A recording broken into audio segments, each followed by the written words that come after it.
Hello everyone, welcome to all of you in exam Guru.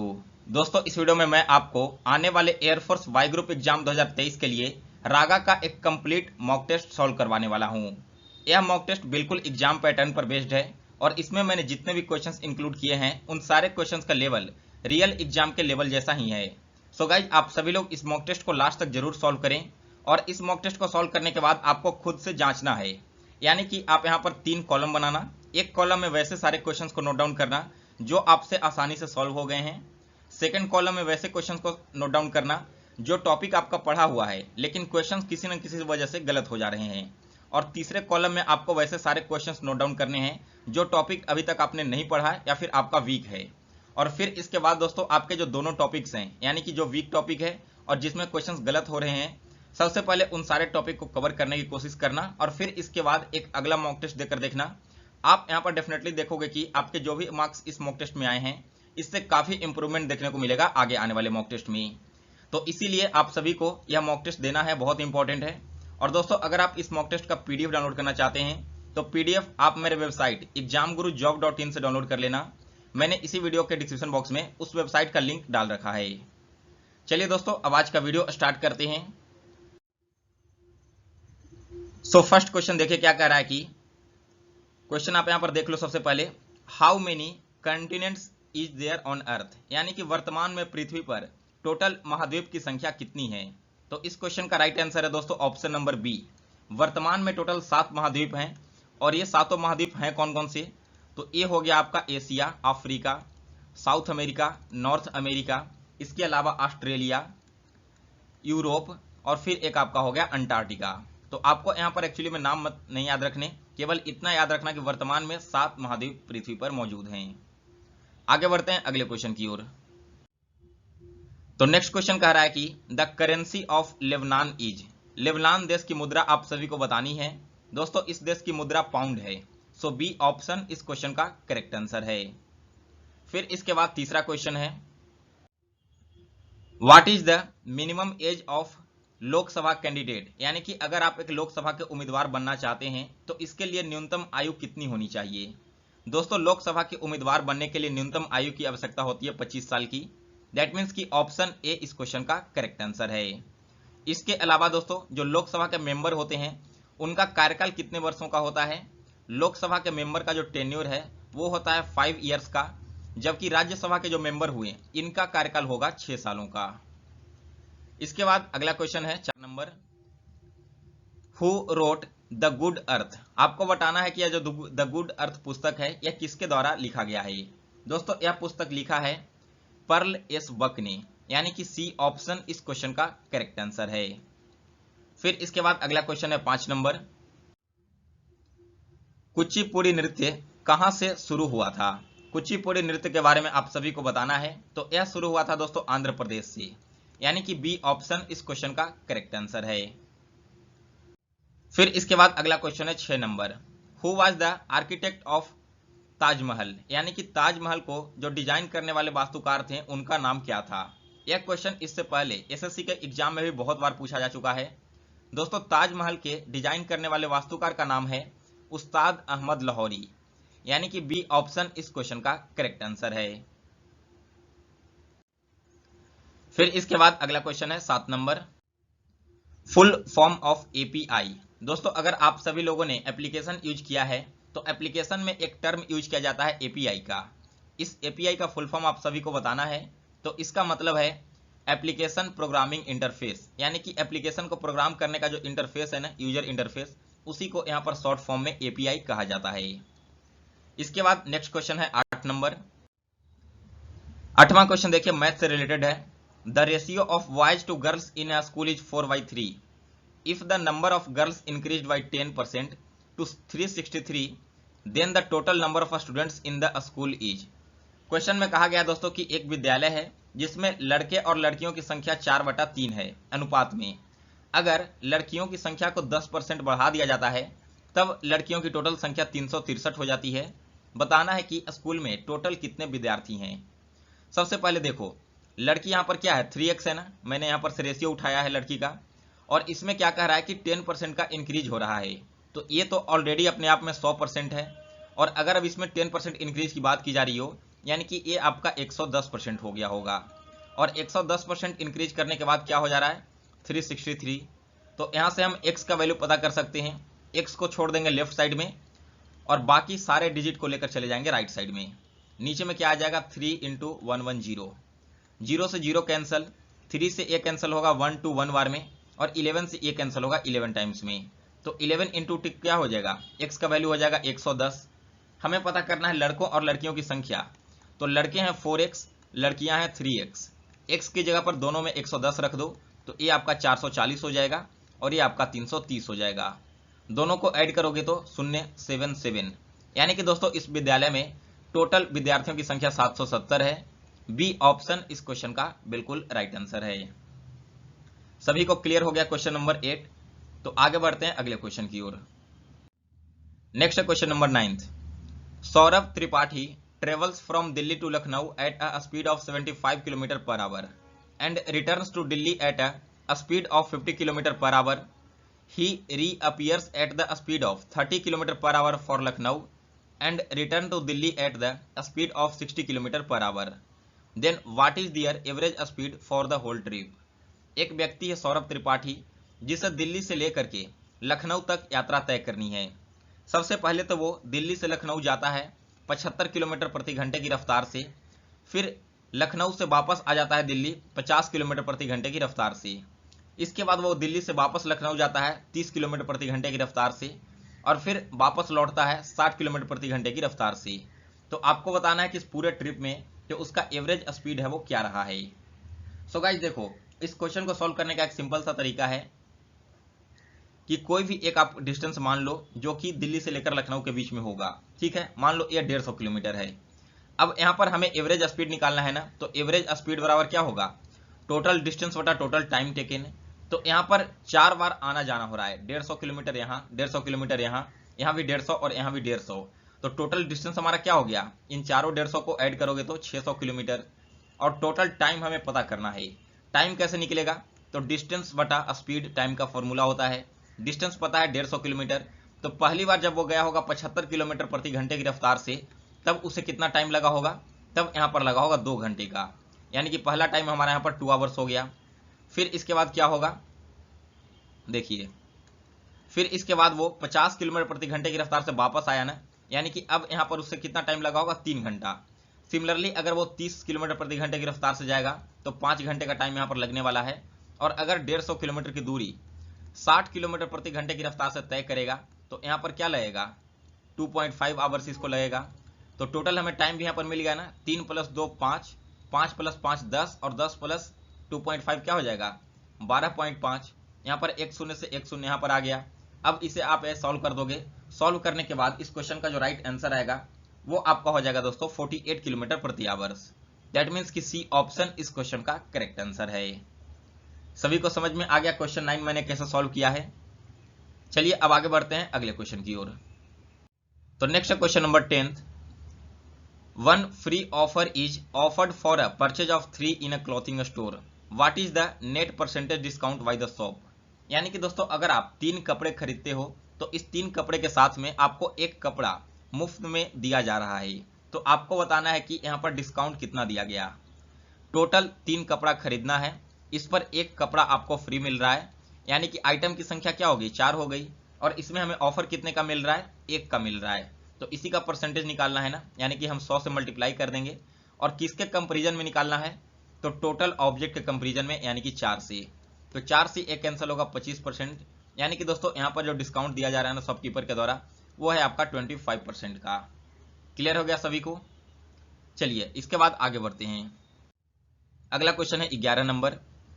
PQR can do a piece of work in 12 days, 16 days and 20 days respectively. They work together.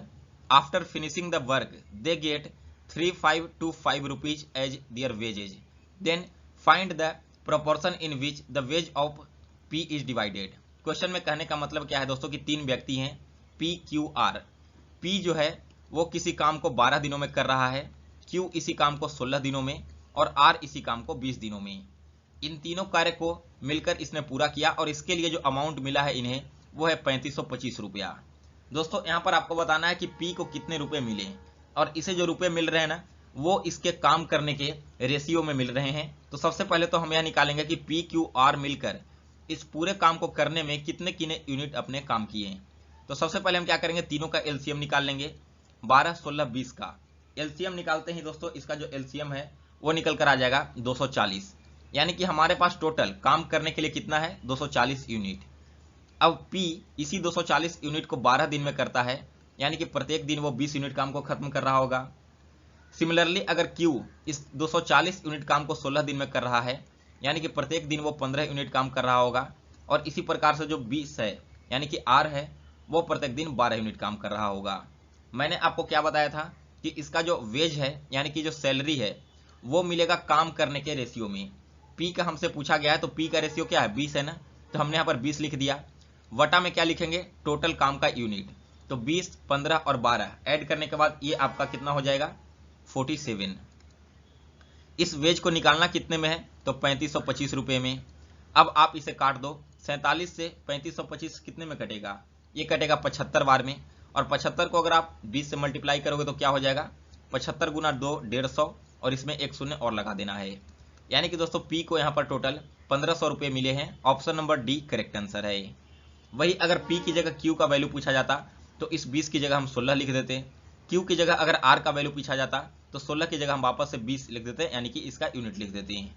तो समझ में आ गया सभी को कैसे इस question को मैंने सॉल्व किया है। चलिए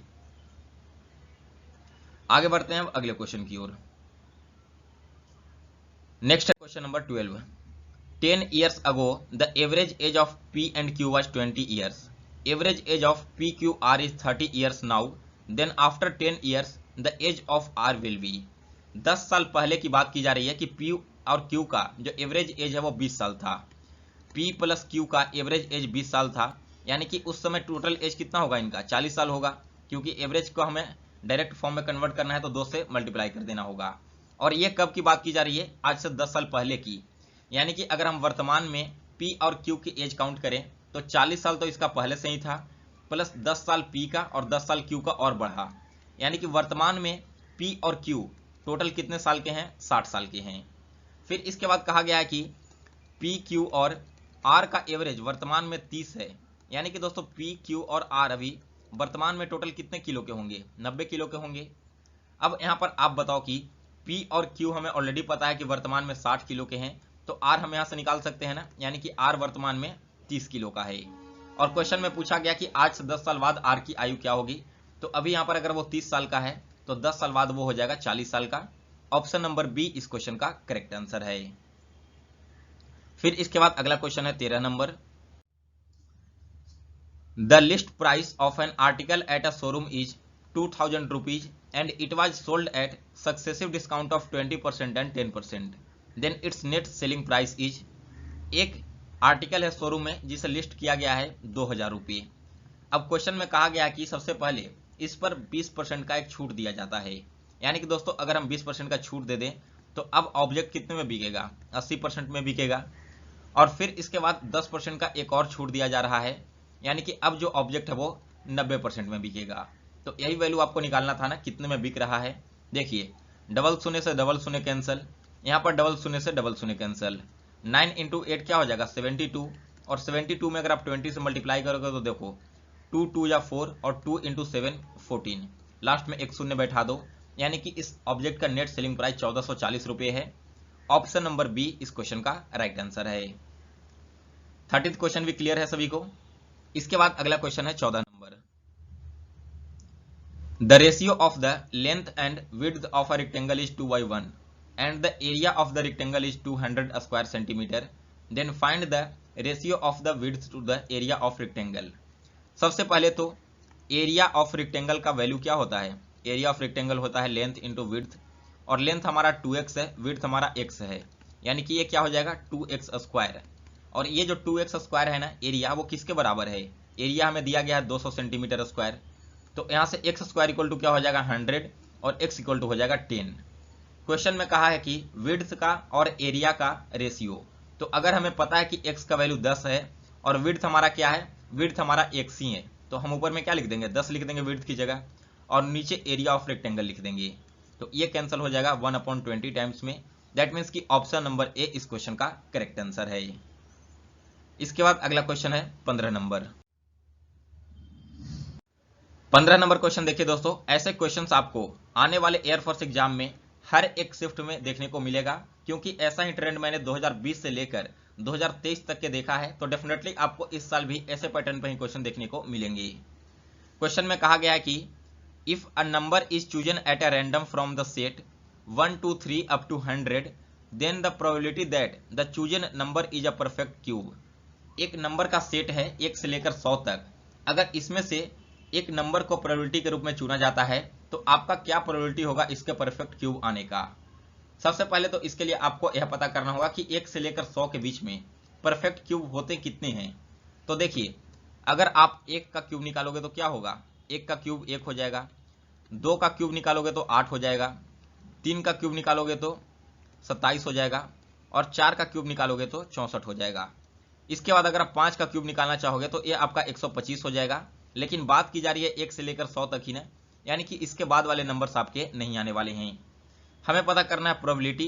तो प्रोबेबिलिटी निकालने का फॉर्मूला क्या है दोस्तों, favourable outcomes divided by total outcomes. Favourable outcomes वो होता है जो नंबर हमने निकाला हो। तो निकाला कितना नंबर है, 1 2 3 और 4, यानी कि ऊपर में हम 4 लिख देंगे और नीचे हमारा टोटल आउटकम्स है। टोटल आउटकम्स करने का मतलब क्या है कि जो टोटल नंबर्स दिए गए हैं। तो यहाँ पर बात की जा रही है 1 से लेकर 100 तक ना, यानी कि नीचे में आपका 100 हो जाएगा।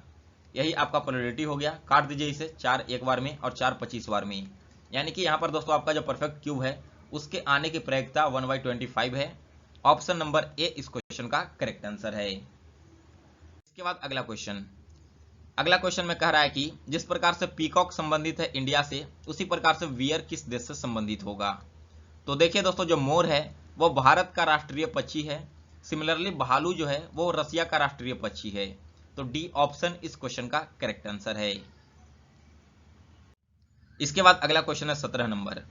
17 नंबर में एक सीरीज है, आपको बताना है कि यहाँ पर 8 के बाद क्वेश्चन मार्क की जगह पर कौन सा नंबर आने वाला है। तो देखिए दोस्तों, यह सीरीज कैसे आगे बढ़ रही है। अगर आप इस 6 का हाफ कर दोगे तो क्या मिलेगा आपको, 3, और 3 में अगर फिर से आप 2 को ऐड कर दोगे तो आपको क्या मिल जाएगा, 5 मिल जाएगा ना। सिमिलरली अगर आप 8 को हाफ करोगे तो आपको मिलेगा 4, और 4 में वापस से इस 2 को ऐड कर दोगे तो इसका वैल्यू आ जाएगा 6, यानी कि सी ऑप्शन इस क्वेश्चन का बिल्कुल करेक्ट आंसर है। इसके बाद अगला क्वेश्चन है 18 number. Find the odd number from the given alternatives. 6, 24, 64 और 120, इसमें से आपको ऑड नंबर फाइंड करना है। तो देखिए दोस्तों, इसे आप दो तरीके से फाइंड कर सकते हो। पहला तो देखिए, 6, 24 और 120 ये तीनों एक जैसे हैं, जबकि 64 क्या है, 4 का क्यूब है या फिर 8 का स्क्वायर है। तो पहला तरीका तो ये हो गया फाइंड करने का। दूसरा तरीका देखोगे तो 6, 24 और 120 ये तीनों के तीनों नंबर 6 से डिविजिबल हैं, जबकि 64 डिवाइड नहीं होता। तो दोनों कंडीशन में आपका राइट आंसर 64 आने वाला है। आप चाहो तो किसी भी तरीके से सॉल्व कर सकते हो, क्योंकि दोस्तों रीजनिंग के कई क्वेश्चन ऐसे होते हैं ना जिसका सॉल्व करने का मेथड अलग अलग होता है, उसके आंसर भी कई बार अलग आ जाते हैं। तो क्लियर है क्वेश्चन नंबर 18 कैसे मैंने बनाया। इसके बाद अगला क्वेश्चन है 19 नंबर। 19th क्वेश्चन देखिए, ब्लड रिलेशन का एक बहुत ही शानदार क्वेश्चन है। क्वेश्चन में कहा गया कि आनंद इज सन ऑफ प्रेमा। देखिए यहां पर जैसे जैसे लिखा गया है ना मैं लिखते जाता हूं। आनंद क्या है, यहां पर आनंद प्रेमा का सन है। तो सबसे पहले मैं यहां पर आनंद लिख दूंगा, ठीक है। और आनंद सन है ना, इसलिए मैंने यहां पर इसे स्क्वायर में कर दिया। जितने भी मेल होंगे उन्हें मैं स्क्वायर करूंगा और जितने फीमेल होंगे उन्हें मैं सर्कल कर दूंगा, जिससे कि पहचानने में आसानी हो। ये किसका सन है, तो ये सन है प्रेमा का। अब प्रेमा मेल है या फिर फीमेल है इसके बारे में मुझे अभी नहीं पता, तो इसे मैं छोड़ देता हूं। फिर कहा है कि राजीव जो है वो इसका क्या है, ब्रदर है। तो यहां पर फिर से हमने इसके क्या कर दिया, ऐसे कर दिया स्क्वायर में, क्योंकि यह लड़का है। फिर इसके बाद कहा है कि नेहा इज डॉटर ऑफ रश्मि। नेहा जो है वो डॉटर है रश्मि की, और नेहा और रश्मि के बारे में यहाँ पर कहीं भी कुछ नहीं दिया गया है, तो इसे हम लोग अभी छोड़कर चलते हैं। फिर कहा गया है कि Neha is the sister of Rajiv. एक यहाँ पर रिलेशन मिल गया ना, नेहा क्या है, राजीव की सिस्टर है, और यहाँ पर फीमेल है तो हमने इसे सर्कल कर दिया। तो आपको बताना है कि आनंद कैसे रिलेटेड है रश्मि से। देखिए नेहा क्या थी, रश्मि की डॉटर थी ना, तो यहाँ पर हम लिख देते हैं क्या, रश्मि, और इसकी क्या हो गई, डॉटर हो गई नेहा। तो अब बताइए कि आनंद का रश्मि के साथ क्या संबंध होगा। सबसे पहले तो देखो, ये तीनों के तीनों आपस में क्या है, भाई बहन है ना, इतना तो क्लियर पता चल रहा है। और ये इसके क्या है, फादर या मदर होंगे। तो यहाँ पर देखो, आनंद के जो पेरेंट्स हुए उनके पेरेंट्स क्या लगेंगे, यहाँ पर दादा या फिर दादी लगेंगी। और बात किया जा रहा है आनंद के रिलेशन का, तो हमें डेफिनेटली पता है कि आनंद सन है, यानी कि इनका ये क्या हो जाएगा, ग्रैंडसन हो जाएगा। ऑप्शन नंबर बी इस क्वेश्चन का करेक्ट आंसर है, क्योंकि रश्मि के बाद पहला आपका जो यहाँ पर रिलेशन है वो ये रहा, और फिर आपका सेकंड पीढ़ी ये चला। तो इसी वजह से आपका जो सेकंड पीढ़ी में है ना, वो सारे के सारे ग्रैंडसन या फिर ग्रैंड डॉटर होते हैं, और फर्स्ट पीढ़ी वाले जितने भी लोग होंगे वो आपके सन या फिर डॉटर हो जाएंगे। सभी को क्लियर हो गया क्वेश्चन नंबर 19। इसके बाद अगला क्वेश्चन है 20 नंबर। 20 नंबर में देखिए, आपको बताना है कि इसके बाद अगला पेयर कौन सा आने वाला है। तो यहाँ पर मैं लिख देता हूँ इसे, जिससे कि आपको आसानी से समझ में आए। इसके बाद हमें अगला टर्म फाइंड करना है। तो देखिए, ए और जी के बीच में आपको कितने नंबर का गैप दिख रहा है, ए और जी के बीच में B C D E F, यानी कि टोटल 5 गैप करने के बाद छठा डिजिट यहाँ पर लिखा गया है। सिमिलरली जे में भी आप अगर देखोगे तो के एल एम एन और ओ छोड़ करके पी लिखा गया है, यानी कि 5 ऐड करके छठा डिजिट यहाँ पर लिखा गया है। सिमिलरली एस में अगर आप 5 ऐड करने के बाद छठा डिजिट लिखोगे तो वाई आ जाएगा। तो अब जो अगला टर्म आएगा दोस्तों, इसमें सबसे पहले तो हम क्या करेंगे, जी में 5 ऐड करेंगे, तो एच आई जे के एल हो जाएगा, और एल के बाद अगला टर्म एम यहाँ पर आ जाएगा। सिमिलरली पी में अगर आप 5 ऐड करके उसका अगला टर्म लिखोगे तो वी आएगा, और बाई में 5 ऐड करने के बाद अगला टर्म लिखोगे तो ई आ जाएगा। यानी कि यहाँ पर खाली स्थान की जगह पर एम वी ई आना चाहिए। बी ऑप्शन इस क्वेश्चन का बिल्कुल राइट आंसर है। इसके बाद अगला क्वेश्चन है 21 नंबर। यहां पर भी आप सभी को इस सीरीज में बताना है कि अगला टर्म कौन सा आने वाला है। तो देखिए, बी डी सी ई है, और इसका सीरीज कैसे बन रहा है, एफ एच जी आई। इसी का रिलेशन आपको बता करके फिर आर टी एस यू के बाद अगला टर्म कौन सा आएगा वो पता करना है। तो बी और एफ के बीच में देखिए सी डी ई और एफ, यानी कि 4 का गैप है। डी और एच के बीच में डी के बाद आ जाएगा ई एफ जी और एच, यानी कि यहाँ पर भी 4 का गैप है। सी में अगर आप 4 ऐड करोगे तो आपको जी मिलेगा, और ई में 4 ऐड करने पर आई मिलेगा। यानी कि दोस्तों आपकी जो सीरीज है वो 4 आगे इंक्रीज करते हुए बढ़ रही है। तो हम यहाँ पर देख लेते हैं अब कि हमारा जो अगला सीरीज है वो क्या आने वाला है। सीरीज आएगा किससे, आर टी एस यू से। तो यहाँ पर हमने लिख दिया आर टी एस यू। अब अगर आप आर में 4 ऐड करोगे तो 4 ऐड करने के बाद यहाँ पर आपको मिलेगा वी। टी में अगर आप 4 ऐड करोगे तो 4 ऐड करने के बाद एक्स, एस में 4 ऐड करने के बाद डब्ल्यू, और यू में 4 ऐड करने के बाद वाई।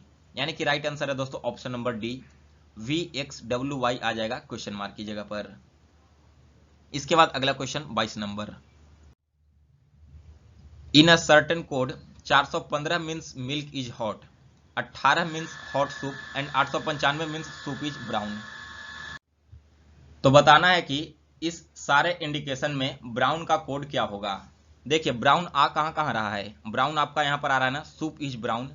तो इसमें आपका ब्राउन के अलावा सूप है और इज है, तो आपको ये दोनों टर्म का वैल्यू पता कर लेना है, आपका ब्राउन का वैल्यू ऑटोमेटिक आ जाएगा।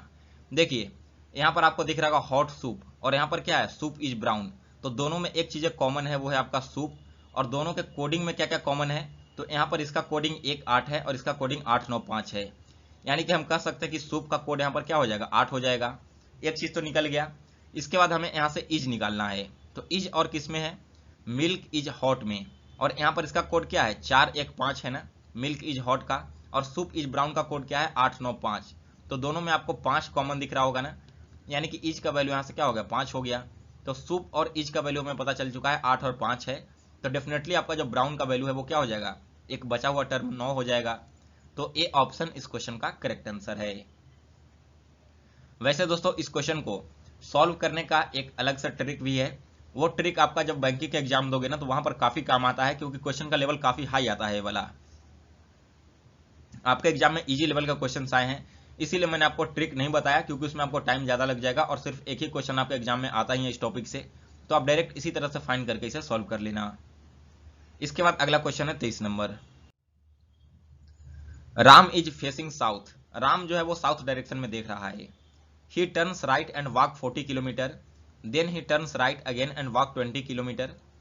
Then he turns left and walk 20 meter, and then turning right, walk 40 meter. Then he turns right again and walk 120 meter. Then in which direction is he from the starting point. तो देखिए ये आपका north होता है ऊपर, ये नीचे south, इधर ईस्ट और इधर वेस्ट, ये आपका डायरेक्शन हो गया। अब हम यहाँ पर जैसे जैसे कंडीशन दिया गया ना वैसे वैसे रखते जाते हैं।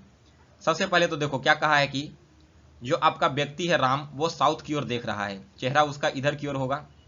अब यहां से वो क्या कर रहा है, सबसे पहले साउथ की ओर देख रहा है, तो यहां से वो राइट मुड़कर 40 मीटर चलता है, यानी कि राइट इधर मुड़ेगा और कितना चला 40 मीटर। फिर इसके बाद वो फिर से राइट मुड़ता है, 20 मीटर चलता है, तो राइट मुड़कर फिर से वो 20 मीटर चला। इसके बाद कह रहा है कि वो लेफ्ट मुड़कर 20 मीटर चलता है, यानी कि लेफ्ट की ओर गया और 20 मीटर मूव किया। फिर इसके बाद फिर से वो अपने राइट मुड़ता है और 40 मीटर चलता है, यानी कि राइट मुड़कर फिर से वो क्या करेगा 40 मीटर चलेगा। और इसके बाद फिर से वो राइट मुड़ता है और 120 किलोमीटर चलता है। तो राइट मुड़ने के बाद 20 उसका तो यहाँ पर हो गया, फिर इसके बाद 40 यहाँ पर हो गया, यानी कि 40 20 60 और बचा हुआ 60 किलोमीटर वो इधर चलेगा। तो आपको बताना है कि वो अपने स्टार्टिंग पॉइंट से किस डायरेक्शन में है। देखिए उसने स्टार्ट यहाँ से किया था और वर्तमान में यहाँ पर है, तो कौन सा डायरेक्शन में है, इस कोने पर है ना। और ये वाला जो कोना वाला डायरेक्शन है वो क्या हो जाएगा, इधर से नॉर्थ और इधर से ईस्ट, यानी कि वो वर्तमान में नॉर्थ ईस्ट में है। ऑप्शन नंबर ए इस क्वेश्चन का करेक्ट आंसर है।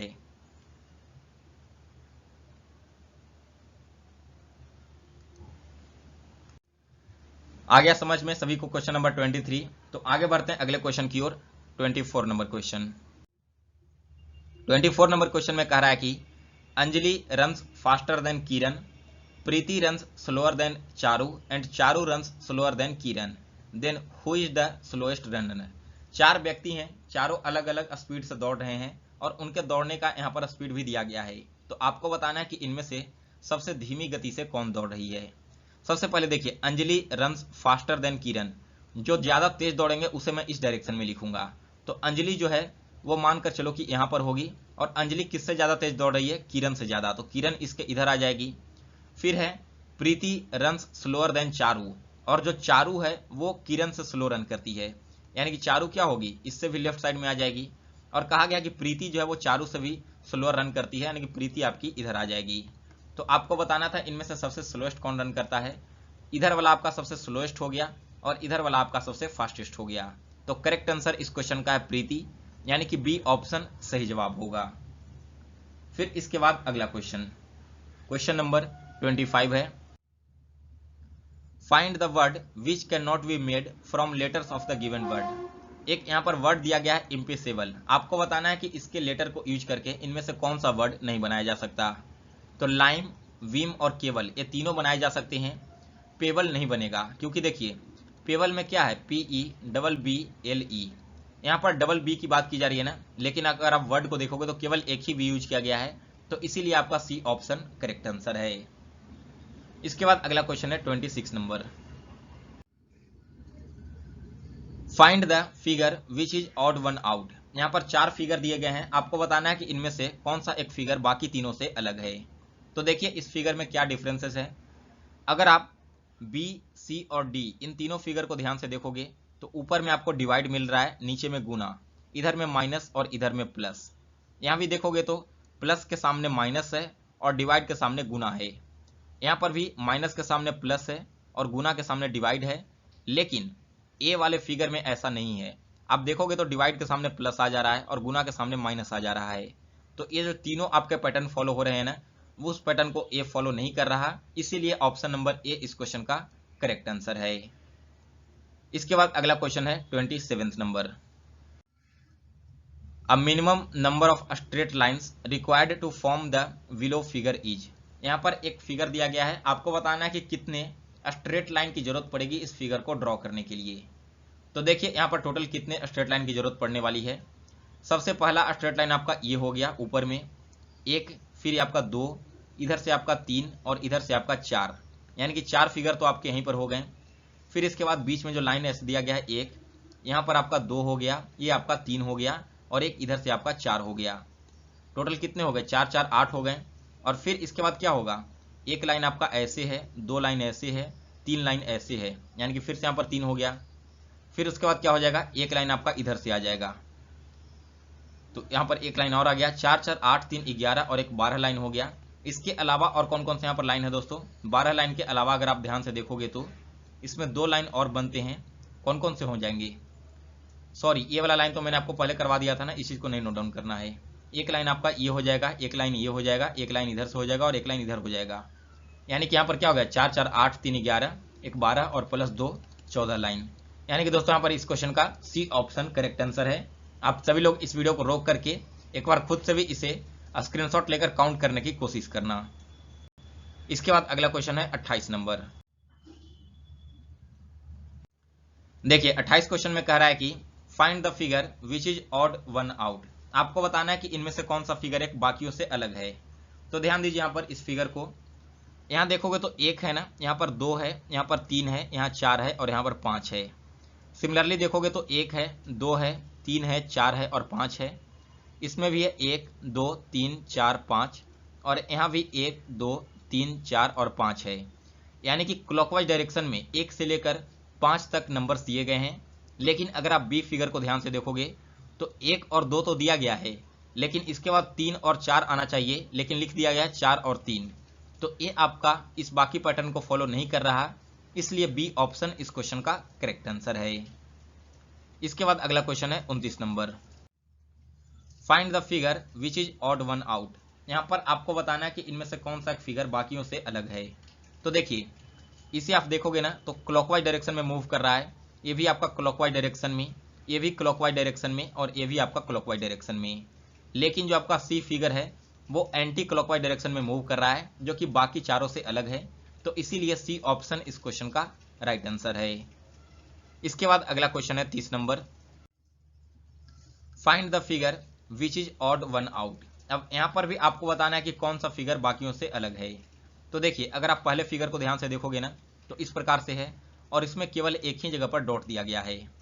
उसी प्रकार से आगे देखोगे ना तो इसमें भी आपको केवल एक ही जगह पर डॉट मिलेगा, इसमें भी केवल एक ही जगह पर डॉट मिलेगा और यहाँ पर भी केवल एक ही बॉक्स में डॉट मिलेगा। लेकिन ये वाला फिगर क्या हो रहा है, फिगर इस प्रकार का बना हुआ है और डॉट ऐसा जगह पर है जिससे कि तीनों सर्कल इसमें कवर हो जाएं। तो ये जो है वो बाकी तीनों से अलग है, बाकी के चारों फिगर से, इसलिए डी ऑप्शन इस क्वेश्चन का करेक्ट आंसर है। सो गाइज इसी के साथ आज आपका कंप्लीट मॉक टेस्ट समाप्त हो चुका है रागा का। आगे भी अगर आप इसी तरह की वीडियो देखना चाहते हो तो चैनल को जरूर सब्सक्राइब कर लें और आज का अगर आपको यह मॉक टेस्ट पसंद आया हो तो इसे लाइक करें और शेयर करें। दोस्तों मैंने इसी वीडियो के डिस्क्रिप्शन बॉक्स में एक लिंक दे रखा है, वहां पर क्लिक करके आप सभी लोग इस पूरे मॉक टेस्ट का पीडीएफ फाइल डाउनलोड कर लेना।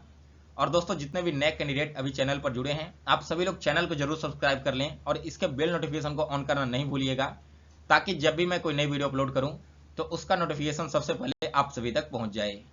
मिलते हैं दोस्तों फिर से एक नए वीडियो में, तब तक के लिए जय हिंद जय भारत। आप सभी को एयरफोर्स एग्जाम की प्रिपरेशन के लिए बेस्ट ऑफ लक।